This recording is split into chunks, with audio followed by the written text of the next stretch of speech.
So I dropped my bike. I had just installed the bullet brake with Morgan, and I lifted the brake lever up a little bit higher because that was the optimal position for me. And as that turns out, it wasn't that great of an idea, because when I did a really tight left turn, my brake pressed up against the front fairing, grabbed just a little bit, and I ended up falling over on the left side.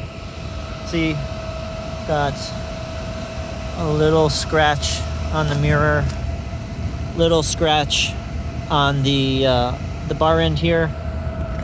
I think this might be bent a little bit. I'm not completely sure if it is or not, but it looks like it might be.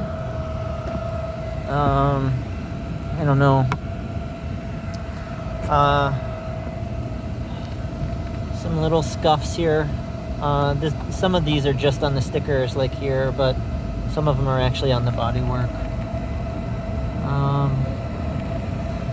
Yeah, let's see. A little bit. Nothing else really crunched.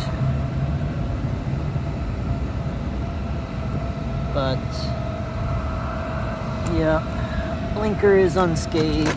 Well, no, blinker's got a little scratch there, you can see.